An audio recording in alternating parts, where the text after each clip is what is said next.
Last night, while I was getting ready to brush my teeth and shower up before going to bed,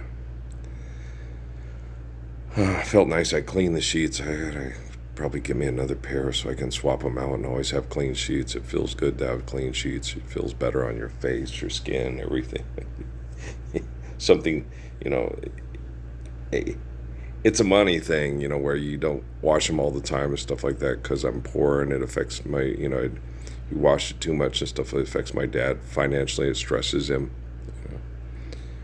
And I understand that because, when abuse stresses people and it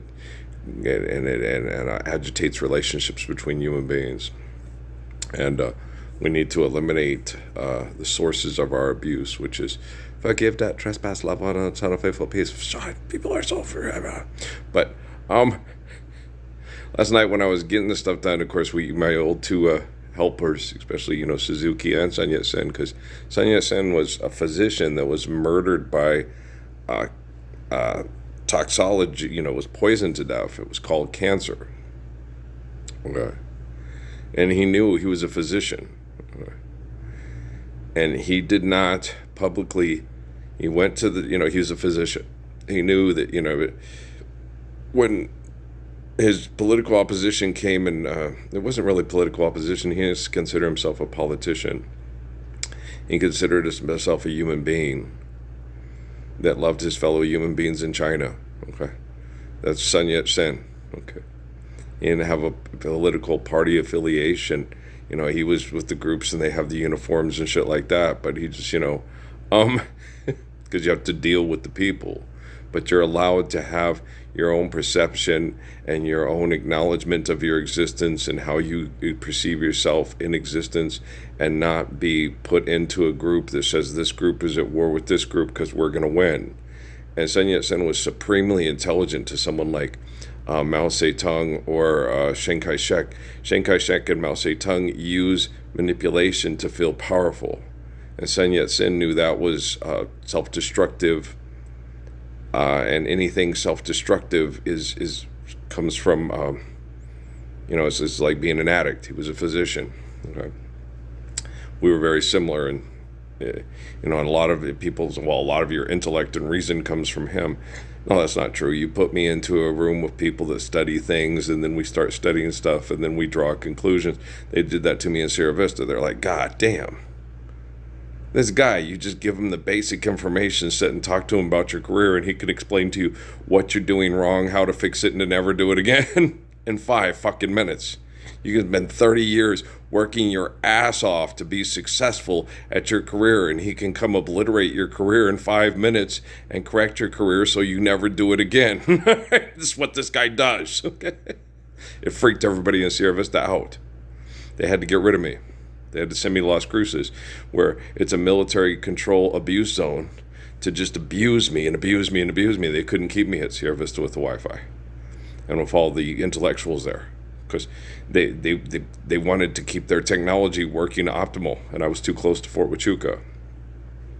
So they kicked me out, and White Sands is on the other side of the mountains, way over there. Okay, that's just the Facebook part. That's just where they keep the personnel, and then the personnel are there, and that's where you have where Elijah and Lawrence, I guess, work, is just the personnel front. Okay. That's where you have the place with the gym and the whatever and stuff, and then with their family and stuff, and where you have the workout and the training and stuff, and then you go to Creepazoidville, which is way past White Sands and past Holloman and stuff. So where Creepazoidville is, you don't want to go there. Okay. It's like all those Creepazoidvilles that they have, the Nazi things, the ruins of the Hitler stuff and all that crap and stuff you just don't want to be a part of. It's excessive, compulsive, it's genocidal, and it's horrid. Okay, and the brain activity is just, oh god, yeah, it's like walking into a giant clusterfuck of genius rapists that are raping everybody, blind and controlling them and manipulating them and powerful. Waha, and you're just like, oh god. And when you walk in the room, it's like, if you're someone like me, it's like, what do you want to do? Well, I'm going to get your technology to kill everybody in 5 minutes or less. Okay. Here, okay. Then what? Then all the people out there, it's going to be, okay, Lord's Prayer is perfect. We're going to live it. Everybody settle down. First places we're going to have to hit is the cardboard towns in Mexico, right? And get those people out of cardboard towns and into shelter that's suitable, and so they know that they're loved, right? Especially In-N-Out Burger, lots of In-N-Out Burger. I'm just kidding around. But you're sitting there watching it and watching these kids on this thing, and I got told last night, I was sitting there going, I got to do this. He goes, like, with the stuff with Amy and her kiddos, it's like, they're affecting you more than you're affecting them. Their depression has you depressed. Instead of you focusing on the Lord's Prayer to get them focused on the Lord's Prayer. Oh, yeah, you're right. It's like watching these kids on this, Cartoladia thing from Cartoladia from Tijuana, right? And it's like, why are you doing this? Because they feel influential and powerful. And then it takes people like Emily, makes her feel depressed, and she doesn't want to meet a guy and have kids because the world's a terrible place. And in symbiotic relationships, right? Last night before I was going to bed, they Suzuki and Sonia Center helping me through this. They're like, Earl, you got to understand, see, all these people that do the trending stuff on media are symbiotic brain chemical addicts, like the people that, they become famous. Okay? Like what happened last night, I was playing the video game, and what they train you in extreme conditions. I've gone undefeated through the first 3 seasons that I played and stuff, but I had to make, incredible plays. I had to go for it against Georgia at 4th and 12 on the 3-yard line because the game was going to go downhill the way it does with the momentum and all that. I just had to go for it, and I got it. And then I won the game, went undefeated, and went from worst to first, right? And they reward you when you take extreme chances. Of course, me knowing how the thing is programmed, I figured, this is probably going to work. We'll see. And it did. As usually, it's, you go for it and it's 3rd down, you set up the right play, and the tight end drops it. Pow. And it falls right into the defensive back's hands. Pow. Or something like that if you're doing certain things. But usually when you're in that kind of situation, it doesn't drop in the defensive back's hands. You have the right play to get the first down, but the tight end drops it. So you say, fuck it, I'm going through it again. And you throw it, and the only one open is the tight end, and you throw it again, and this time he catches it. And it's 15 yards downfield, right? And then you keep going. And they're rewarding you psychologically, mentally, and emotionally, taking risk reward, that kind of crazy. They're training you.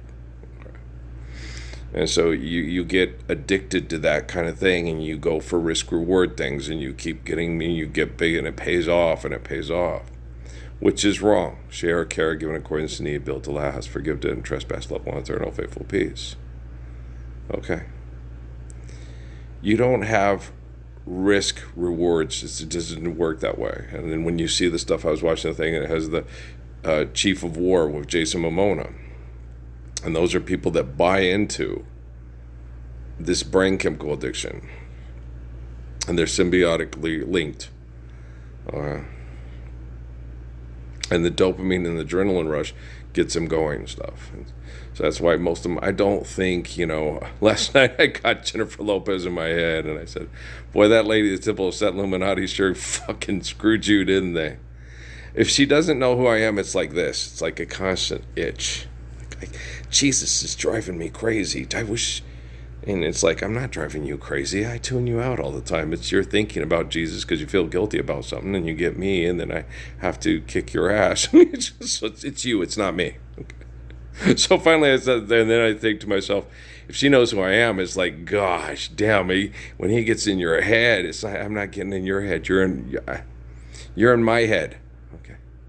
I don't get in your head. I tune you out. When you think about me, I think about you. When you don't think about me, I don't think about you. The world doesn't revolve around you. Fuck. So finally, she's like, "You hate me." I was like, "I don't hate you."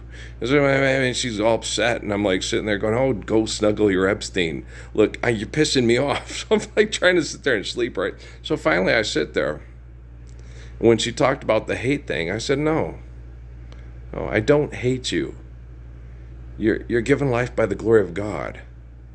You hate what you do. You are what you do, Jennifer. Okay. You hate what you do. You hate what you're doing. Has nothing to do with I gotta love myself. Your body. Okay. You know, the same with Hawking. Okay. But I'm unattractive and not athletic, and you're more intelligent than me, and you're the best athlete in the world. Your parents have movie star good looks. That's not fair. It's like, it's very fair. Why? Earned income credit, asshole. Life's eternal and grace is infinite. Fuck you. You think it's fair that I get poisoned by guys like you because you're jealous of me? You think it's fair that I can't play sports because all the guys that are jealous of me will do uncouth, abusive things to me to win, and I won't, so I just quit?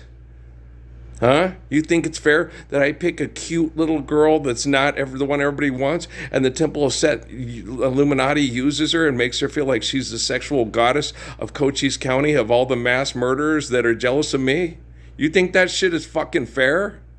You want to be Jennifer Lopez and come and jump inside my head and try to talk to me to try to feel better? And I'm like, oh, and I don't feel better. My liver doesn't feel like it's going to blow up like a football. And then you feel it, and so, oh, and then you're worried about dying from disease. You're not worried about dying from disease. You feel guilty that people are dying from disease because you're scared of dying from disease. But you're setting up stuff where it doesn't happen to you, but it happens to us. And boy, it sure sucks to be us, right? So you don't hate. I don't hate you. Okay, you hate what you do. So stand up for the Lord's Prayer with me so you can stop hating what you do and then feel like it's making me sick. I'm going to get sick. I'm going to die from disease.